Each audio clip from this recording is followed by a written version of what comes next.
सबसे पहले नजर डालते हैं आज की हाइलाइट्स पर। दुबई में सोना फिर चमका, 22 कैरेट गोल्ड 500 दिरहम प्रति ग्राम के पार। विदेश में रहने वाले पाकिस्तानियों के लिए नया नियम, अब पुरानी कार इंपोर्ट करना हुआ आसान। दुबई में साफ सफाई पर कड़ी नजर, स्मार्ट कैमरे लगाए गए, नियम तोड़ने पर 500 दिरहम का जुर्माना। 9 जनवरी को ईरान जाने वाली सभी फ्लाइट रद्द, फ्लाई दुबई ने की पुष्टि। शेख मोहम्मद ने 1 बिलियन फॉलोअर्स समिट का दौरा किया, कंटेंट क्रिएटर्स का किया स्वागत। और आखिर में जानेंगे क्या है आज के रियल रेट्स, क्या आज के गोल्ड रेट्स और क्या है आज के दिरहम रेट्स। नमस्कार, स्वागत है आपका हमारे चैनल यूए खबर में। चलिए शुरू करते हैं आज की ताजा बुलेटिन, लेकिन उससे पहले यूए और देश दुनिया की तमाम बड़ी खबरों के लिए सबसे पहले आप हमारे चैनल को सब्सक्राइब करके बेल आइकन पर जरूर क्लिक कर दे, ताकि आप तक सारी अपडेट जो है वो पहले ही पहुंच जाए। तो चलिए खबरों को डिटेल में बताते हैं। दुबई में सोना फिर चमका, 22 कैरेट गोल्ड 500 दिरहम प्रति ग्राम की पार। शाम दुबई में सोने की कीमतों में तेजी से उछाल देखने को मिला और 22 कैरेट सोना 500 दिरहम प्रति ग्राम के पार पहुंच गया। दुबई ज्वेलरी ग्रुप के मुताबिक 22 कैरेट सोना 500 दिरहम दशमलव 25, 24 कैरेट सोना 540 दिरहम दशमलव 25, 21 कैरेट सोना 479.75 दिरहम और 18 कैरेट सोना 411.25 दिरहम, जबकि 14 कैरेट सोना 320.75 दिरहम प्रति ग्राम पर ट्रेंड कर रहा था। ग्लोबल मार्केट में भी सोना मजबूत रहा, जहां कमजोर अमेरिकी पेरोल, बढ़ती वैश्विक अनिश्चितता और भू राजनीतिक तनाव के चलते स्पॉट गोल्ड $4,500 प्रति औंस से ऊपर निकल गया। और यूएई समय शाम 7:30 बजे करीब 1.3% बढ़कर $4,510.35 प्रति औंस पर पहुंच गया। दिसंबर 2025 में अमेरिका में नॉन फॉर्म पेरोल उम्मीद से कम रहने, ब्याज दरों को लेकर अटकलों और सेफ हेवन डिमांड के कारण सोने को सपोर्ट मिल रहा है। एक्सपर्ट्स का कहना है कि भले ही थोड़े समय के लिए दबाव दिखे, लेकिन लॉन्ग टर्म में सोने की मजबूती बनी रह सकती है, जबकि चांदी में भी सप्लाई की कमी के चलते ज्यादा उतार चढ़ाव देखा जा रहा है। विदेश में रहने वाले पाकिस्तानियों के लिए नया नियम, अब पुरानी कार इंपोर्ट करना हुआ आसान। पाकिस्तान सरकार ने यूएई, जीसीसी और दूसरे देशों में रहने वाले अपने नागरिकों को बड़ी राहत दी है। नए नियमों के तहत अब विदेशी पाकिस्तानी 2 खास स्कीमों के जरिए 3 साल तक पुरानी कारें पाकिस्तान इंपोर्ट कर सकते हैं। सरकार की ओर से जारी बयान में कहा गया है कि फेडरल कैबिनेट ने 9 दिसंबर 2025 को इकोनॉमिक कोऑर्डिनेशन कमेटी के फैसले को मंजूरी दे दी है। इसके मुताबिक ट्रांसफर ऑफ रेजिडेंस और गिफ्ट स्कीम के तहत 3 साल पुरानी गाड़ियों को इंपोर्ट करने की इजाजत होगी। हालांकि शर्त यह है कि जो गाड़ी इंपोर्ट की जाएगी उसे कम से कम 1 साल तक न तो बेचा जा सकेगा और न ही किसी और के नाम ट्रांसफर किया जा सकेगा। सरकार ने यह भी साफ कर दिया है कि यह सुविधा सिर्फ विदेशों में रहने वाले पाकिस्तानी नागरिकों के लिए है, जबकि पर्सनल बैगेज स्कीम को इस फैसले से बाहर रखा गया है। आंकड़ों के मुताबिक अकेले यूएई में करीब 17 लाख पाकिस्तानी रहते हैं। जीसीसी देशों में यह संख्या 55 लाख से ज्यादा है और दुनिया भर में कुल मिलाकर 90 लाख से ज्यादा पाकिस्तानी प्रवासी है। वही विदेशों में रहने वाले पाकिस्तानी समुदाय की मांग है कि सरकार उन्हें तीनों कैटेगरी के तहत कार इंपोर्ट करने की पूरी छूट दे। दुबई में साफ सफाई पर कड़ी नजर, स्मार्ट कैमरे लगाए गए, नियम तोड़ने पर 500 दिरहम का जुर्माना। दुबई में शहर को साफ रखने के लिए अब स्मार्ट कैमरों की मदद लेनी शुरू कर दी गई है। दुबई नगर पालिका ने स्मार्ट वेस्ट मैनेजमेंट फ्रेमवर्क के तहत एक नए स्मार्ट कैमरा सिस्टम का पायलट फेज लॉन्च किया है, जिससे सार्वजनिक जगह पर साफ सफाई की निगरानी और नियम तोड़ने वालों पर तुरंत कार्रवाई की जा सके।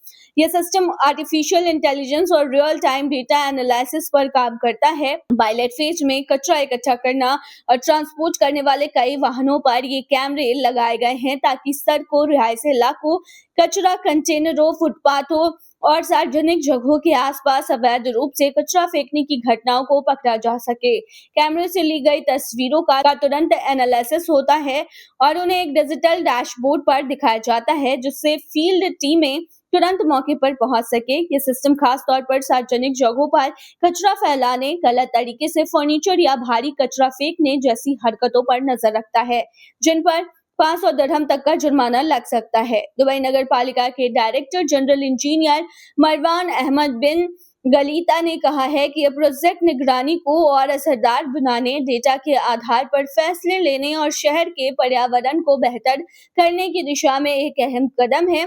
वहीं वेस्ट एंड सीवरेज एजेंसी के कार्यकारी निदेशक इंजीनियर आदिल अल मरजूकी ने बताया है कि यह सिस्टम नियमों के उल्लंघनों को सही तरीके से दर्ज करने, जल्दी सुधारात्मक कार्रवाई करने और लोगों की प्राइवेसी का ध्यान रखते हुए दुबई की स्मार्ट सिटी विजन को आगे बढ़ाने में मदद करेगा। पायलट फेज के नतीजों के बाद इसे आगे बढ़ाने पर फैसला लिया जाएगा।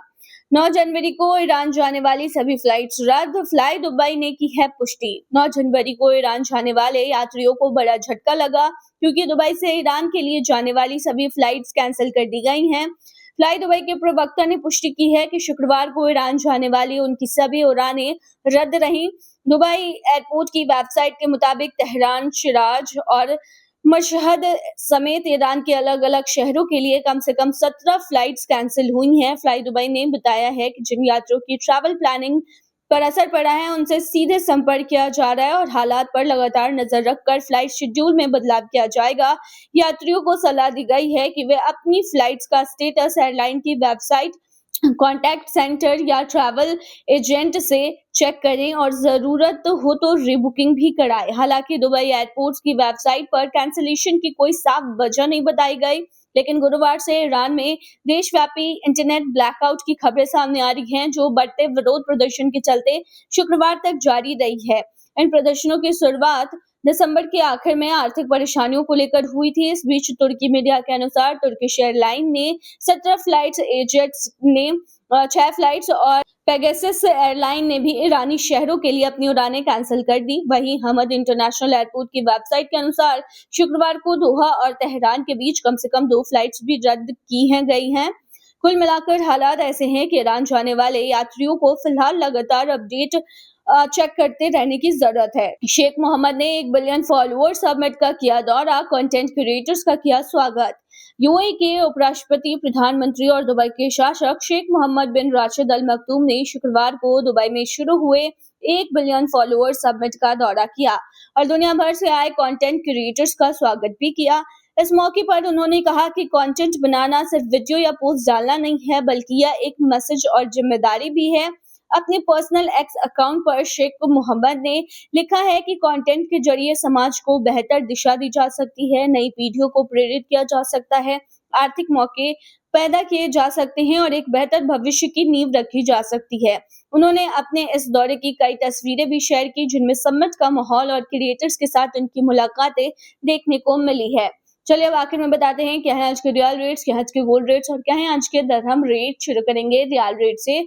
तो आज एक सऊदी रियाल में 24.08 रुपया है, जो कि पिछले दिन 23.98 रुपया था। वहीं आज एक सऊदी रियाल में 38.43 नेपाली रुपीज है, जो कि पिछले दिन 38.41 नेपाली रुपीज थे।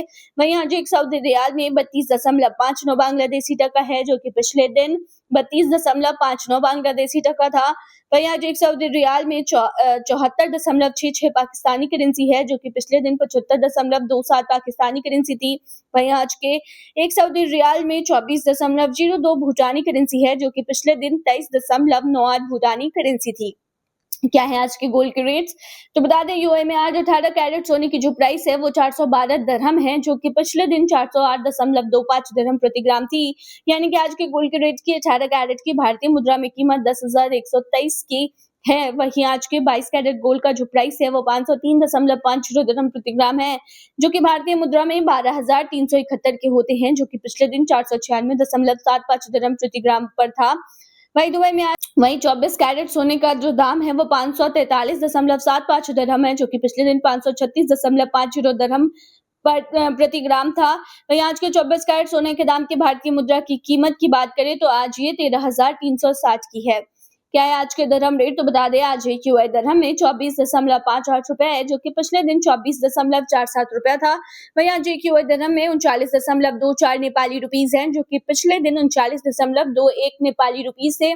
वहीं आज एक यूएई दिरहम में 33.28 बांग्लादेशी टका है, जो कि पिछले दिन 33.27 बांग्लादेशी टका था। वहीं आज एक यूएई दिरहम में 76.25 पाकिस्तानी करेंसी है, जो कि पिछले दिन 76.25 पाकिस्तानी करेंसी थी। आज एक यूएई दिरहम में 24.48 भूटानी करेंसी है, जो कि पिछले दिन 24.48 भूटानी करेंसी ही थी। तो ये थी आज की ताजा बुलेटिन। बने रहिए ऐसी तमाम खबरों के लिए यूएई खबर पर।